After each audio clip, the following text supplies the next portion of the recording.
오늘 뉴욕 증시는 S&P 500이 0.80%, 나스닥이 1.63% 상승한 반면 다우지수는 0.16% 하락하며 혼조세로 마감했습니다. 국채 금리는 5년물이 5.0 베이시스 포인트 오르는 등 전반적인 상승세를 보였고 달러 인덱스는 0.29% 하락했습니다. 반도체 섹터의 강력한 폭등세가 기술주 중심의 상승을 이끌었지만 전통 우량주들은 상대적으로 부진한 모습을 보였습니다. 연방준비제도가 이번 주 화요일부터 이틀간 정책회의를 열고 금리 결정을 내립니다. 시장은 금리 동결을 확실시하고 있으며 새로운 경제 전망 발표도 없을 것으로 보입니다. 이번 회의는 제롬 파월 의장 체제하에서의 마지막 공식 정책 결정이 될 가능성이 큽니다. 파월 의장은 케빈 워시 차기 의장 지명자가 인준될 때까지 임시 의장직을 수행하며 업무를 이어갈 예정입니다. 전문가들은 파월 의장이 팬데믹과 인플레이션 위기 속에서 위원회의 합의를 이끌어내며 연준을 안정적으로 관리했다는 긍정적인 평가와 함께 초기 인플레이션 대응 지연이라는 오점을 남겼다고 분석하고 있습니다. 이번 주 마이크로소프트와 구글, 메타 등 매그니피센트 7기업들의 실적 발표가 집중됩니다. 테슬라가 보여주었듯 시장의 핵심 관심사는 인공지능 인프라 구축을 위한 자본 지출 규모입니다. 마이크로소프트는 애저 부문의 성장률 증명을 통해 AI 투자 명분을 확보해야 하는 상황이며 구글은 클라우드 부문의 가속화와 검색 사업의 불확실성 사이에서 시험대에 오를 전망입니다. 메타는 광고 추천 시스템에 AI를 도입해 경이로운 매출 성장을 기록 중이지만 동시에 효율성 제고를 위해 전체 인력의 10%인 8,000명을 감원한다는 소식을 전하며 기술주 전반에 긴장감을 불어넣고 있습니다. 영란은행이 다음 주 금리 결정 회의를 앞둔 가운데 정책 입안자들이 매파적인 태도로 선회하고 있습니다. 중동 분쟁으로 인한 유가 재상승이 인플레이션 우려를 자극하고 있기 때문입니다. 영국의 GDP 데이터와 구매관리자 지수가 반등하며 경제가 예상보다 견조한 모습을 보이고 있지만 가스 수입 의존도가 높은 영국의 특성상 에너지 가격 상승은 가계에 큰 타격이 될 수 있습니다. 앤드류 베일리 총재는 시장의 과도한 금리 인하 기대를 경계하며 상황을 면밀히 지켜보겠다는 신중한 입장을 유지하고 있습니다. 미 법무부가 제롬 파월 연준 의장에 대한 형사조사를 전격 종결했습니다. 이번 조사는 연준 건물 개보수 비용 초과 문제와 관련해 파월 의장의 의회 증언 내용을 다루고 있었으나 트럼프 대통령이 차기 의장으로 낙점한 케빈 워시의 상원 인준을 위해 전격적으로 마무리된 것으로 보입니다. 공화당 내에서 조사가 해결되지 않으면 인준 투표를 하지 않겠다는 반발이 나오자 트럼프 대통령이 한 발 물러선 모양새입니다. 다만 검찰은 사실관계에 따라 언제든 조사를 재개할 수 있다는 단서를 달아 불씨를 남겨두었습니다. 인텔이 2000년 닷컴 버블 이후 20여 년 만에 주가 사상 최고치를 경신하며 화려하게 부활했습니다. AI 열풍으로 GPU뿐만 아니라 CPU와 메모리 수요까지 폭증하면서 인텔의 실적과 전망치가 크게 상향 조정되었습니다.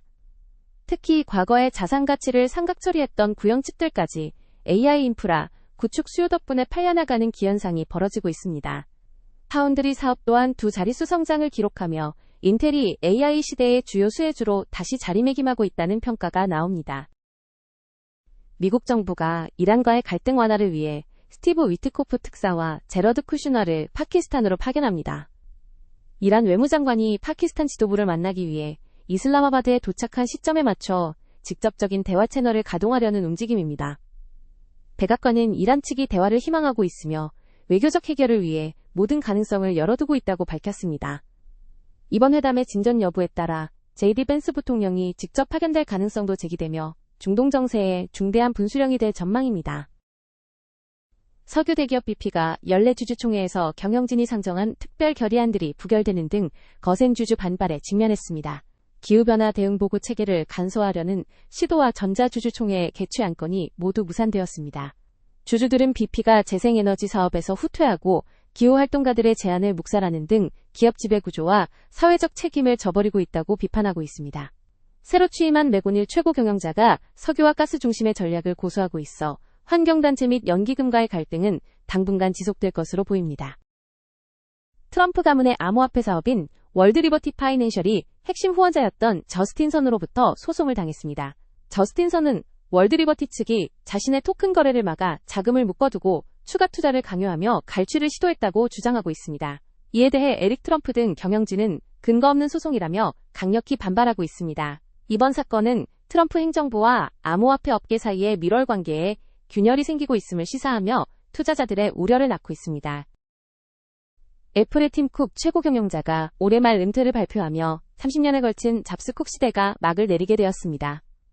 운영 전문가로서 애플의 안정성과 수익성을 극대화했던 팀 쿡의 뒤를 이어 하드웨어 전문가인 제프 터너스가 수장을 맡게 됩니다. 시장은 신임 최고 경영자가 애플을 AI 시대로 어떻게 이끌지 주목하고 있습니다. 특히 현재 애플의 밸류에이션이 높은 상황에서 새로운 하드웨어 패러다임을 제시해야 하는 중책을 맡게 된 터너스의 행보에 관심이 쏠리고 있습니다. 미국 제조업 생산이 4년 만에 가장 빠른 속도로 증가했지만 이는 수요 폭발보다는 공급망 불안에 따른 안전재고 확보 차원인 것으로 분석되었습니다. 기업들은 중동 분쟁으로 인한 물류 차질과 가격 인상을 우려해 부품과 원자재를 미리 사들이는 벙커 심리를 보이고 있습니다. 전문가들은 소비가 뒷받침되지 않은 상태에서 재고만 쌓일 경우 올해 말 제조업체들이 심각한 재고 부담에 직면할 수 있다고 경고하고 있습니다. 역사상 최악의 원전 사고인 체르노빌 폭발 40주년을 맞아 원자력 안전에 대한 국제적인 경각심이 다시 높아지고 있습니다. 최근 우크라이나 전쟁 중 원전이 점령당하고 드론 공격을 받는 등 새로운 위협이 등장하면서 1986년의 교훈이 잊히고 있다는 지적이 나옵니다. 전문가들은 기술적 보안보다 정치적 문화와 비밀주의가 사고의 핵심 원인이었다고 강조하며 전쟁 시 원자력 시설 보호를 위한 강력한 국제협약과 정치적 의지가 절실하다고 주장하고 있습니다. 개장 초기 막대한 공사비 초과와 일정 지연으로 우려를 샀던 라스베이거스의 거대돔 공연장 스피어가 세계에서 가장 높은 수익을 올리는 공연장으로 등극했습니다. 몰입감 넘치는 화질과 음향 기술이 관객들을 사로잡으며 지난해에만 3억 8천만 달러에 달하는 티켓 판매고를 올렸습니다. 스피어 엔터테인먼트는 이러한 성공을 바탕으로 아부다비와 워싱턴 DC 등 전 세계로 사업 확장을 추진하고 있습니다. 골드맨색스의 그렉 톨토 소형 및 중소형주 부문 책임자에 따르면 소형주 시장은 연준의 금리 인상 이후 힘든 시기를 보냈으나 이제 대형주보다 강력한 실적 사이클이 나타나기 시작했다고 합니다. 그렉 톨토 책임자의 분석에 의하면 소형주는 대형주 대비 25 물결표 30% 저렴한 기업 가치 평가, 밸류에이션 매력을 보유하고 있으며 기업 공개 시장의 활성화와 인수합병의 증가가 소형주로의 자금 이동, 순환매를 이끄는 동력이 되고 있다고 합니다. 또한 그는 1월의 양호한 흐름이 연간 수익률로 이어지는 경향이 있으며 오랫동안 시장을 떠났던 고객들의 자금 유입 관심이 높아지며 시장의 투자자들의 낙관적인 본능, 야성적 충동이 작용하고 있다고 전망했습니다. 골드맨색스의 그렉 톨토 책임자에 따르면 소형주 시장에서 AI 테마는 초기 단계의 과도한 기대감, 하이프 사이클보다는 데이터 센터 구축과 연산 능력 확보에 필요한 부품 및 장비를 공급하는 이른바 인프라 수혜의 곡괭이와 삽 전략이 유망하다고 합니다. 그렉 톨토 책임자의 분석에 의하면 특히 반도체 장비와 광학 연결 기술 그리고 데이터 저장량 증가에 따른 메모리 관련주들이 투자 기회를 제공하고 있다고 합니다. 그는 금리 환경이 여전히 불투명하여 은행주에 대해서는 보수적인 입장을 유지하고 있으나 혁신이 일어나고 있는 방위산업과 바이오테크 분야를 긍정적으로 평가하며 미국 내 제조 기반의 혁신 기업들이 소형주의 두 번째 전성기를 이끌 수 있다고 전망했습니다. 모건 스탠리의 앤드루 시츠 글로벌 채권 리서치 책임자에 따르면 트럼프 대통령에 의해 차기 연준 의장으로 지명된 케빈 월시는 최근 상원 청문회에서 AI와 기술 투자 붐이 생산성을 높여 인플레이션을 낮추는 역할을 할 것이라는 견해를 밝혔다고 합니다. 앤드루 시츠 책임자의 분석에 의하면 월시 지명자는 이러한 공급 확대 논리를 근거로 현재 인플레이션 수치가 높음에도 불구하고 금리가 더 낮아질 수 있다는 입장을 보이고 있습니다. 또한 그는 연준이 코로나19 이후 인플레이션 대응에 실책을 범했다고 비판하며 자산관리와 정책 소통 방식에서의 광범위한 변화를 예고했다고 합니다. 모건 스탠리의 앤드루 시츠 책임자에 따르면 케빈 워시 지명자가 연준의 과거 조치들을 강력하게 비판함에 따라 향후 연준 내 다수결 의사결정 과정에서 기존 위원들의 지지를 얻어낼 수 있을지가 중요한 과제가 될 것이라고 합니다.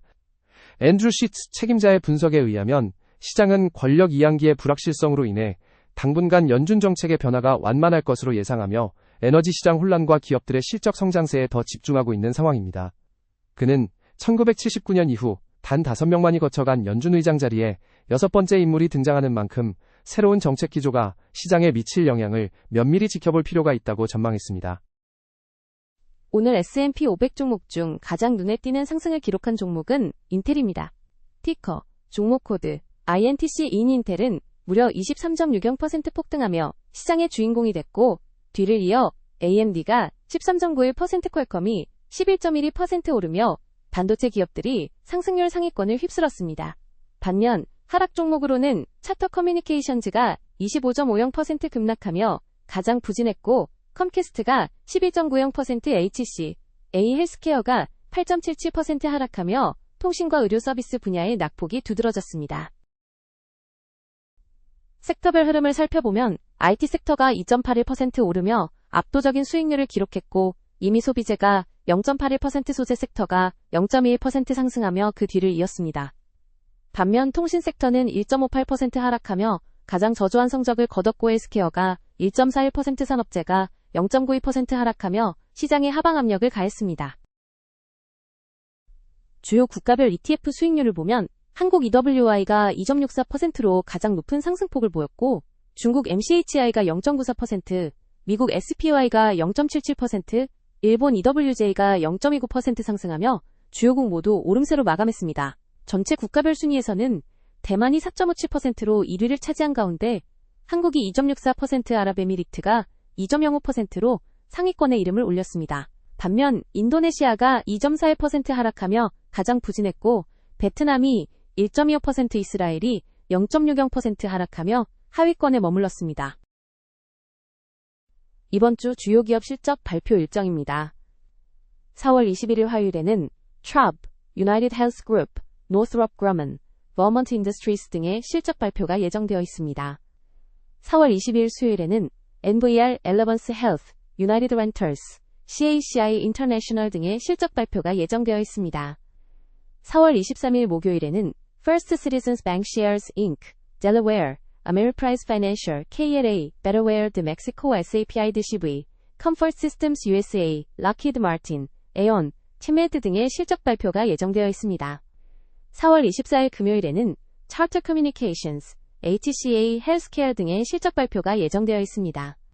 투자자 여러분의 일정 관리에 참고하시기 바랍니다. 지금까지 2026년 4월 25일 글로벌 금융시장 소식이었습니다.